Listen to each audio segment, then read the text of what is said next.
Le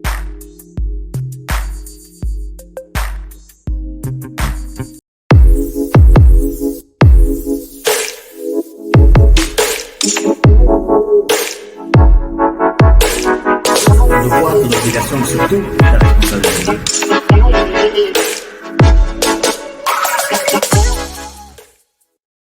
Allez les gars, merci. On est là une fois de plus.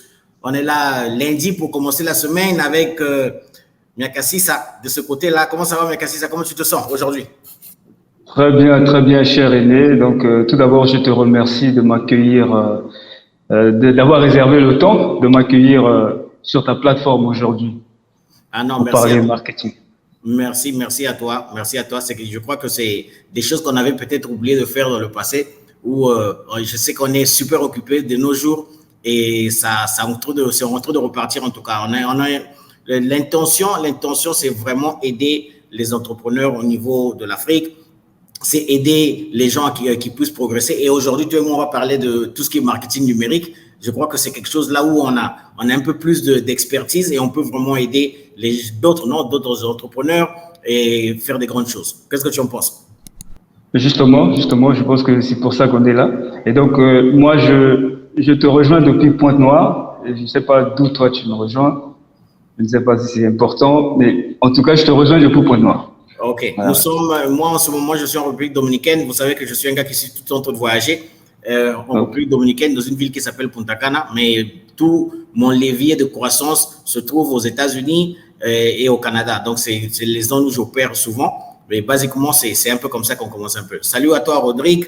Mouengue, je vois que tu es par là. Salut. Et les autres, hein, laissez toujours les commentaires. Prenez le temps, s'il vous plaît, de partager ce genre de live, ce genre de vidéo. On veut apporter du contenu de valeur, ok, à toute notre communauté parce qu'on a un objectif commun, c'est aider à plus de 10 millions d'entrepreneurs africains. C'est ce qu'on veut vraiment faire. On veut toucher les vies des personnes qui peuvent aller de l'avant. Ok, mon frère, c'est le temps un peu de te présenter. Dis-moi un peu, on sait que tu es le Point Noir. Qu'est-ce que tu fais? Quel genre d'entreprise tu as?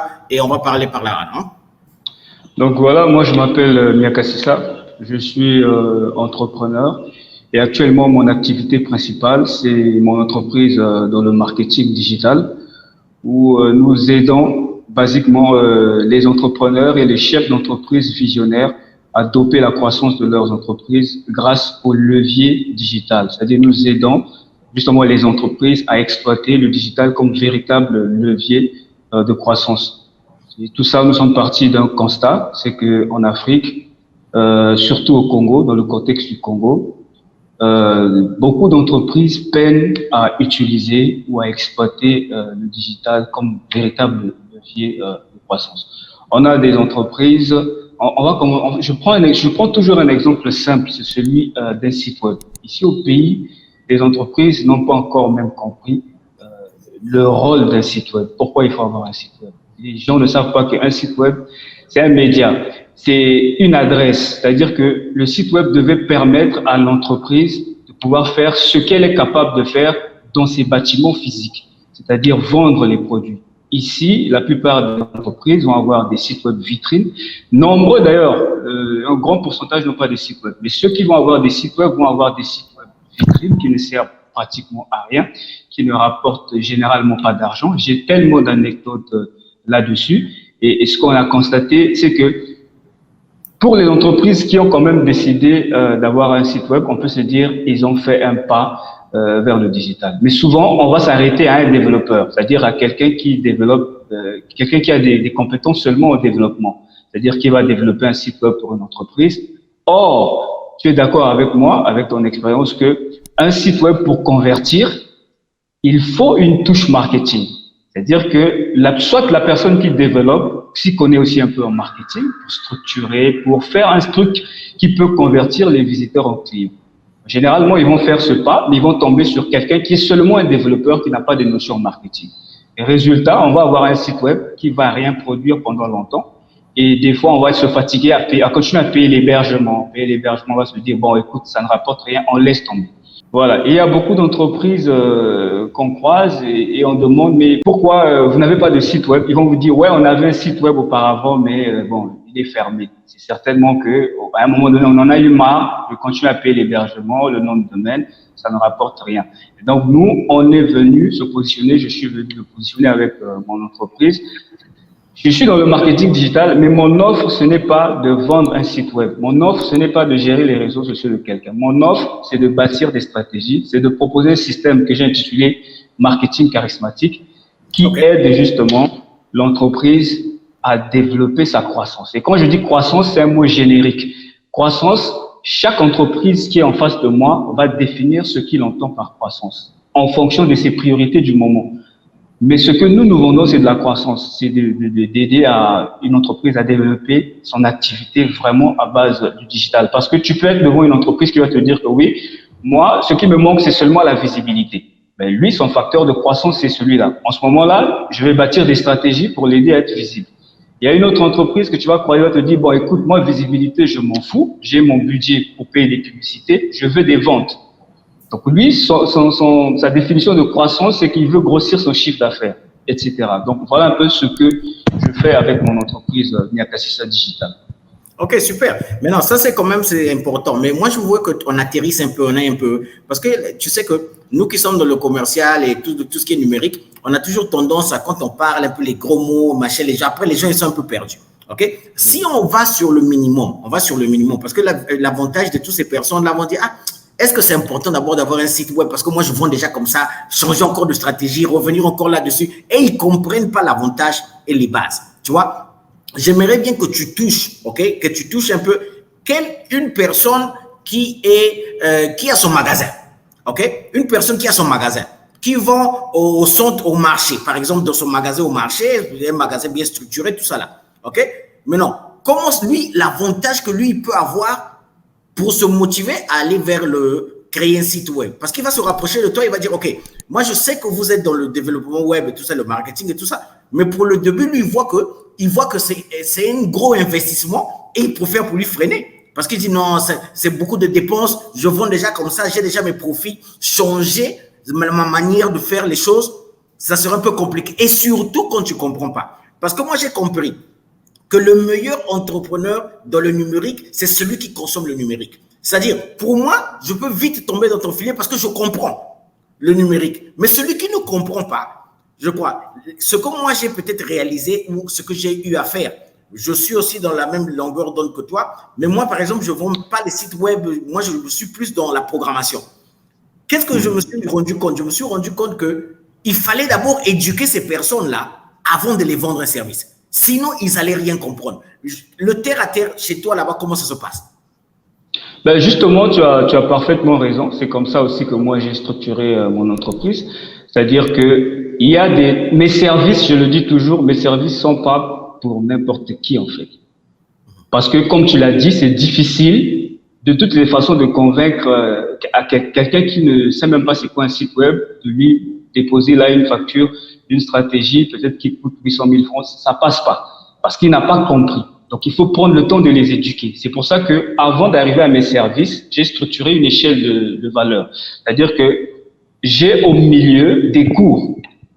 Je vends au milieu des cours avant d'arriver au service. C'est-à-dire que la personne qui est éligible à mes services, c'est la personne qui comprend c'est quoi le digital. Parce qu'avec lui, je vais vite et il n'a pas du mal aussi à comprendre la facturation.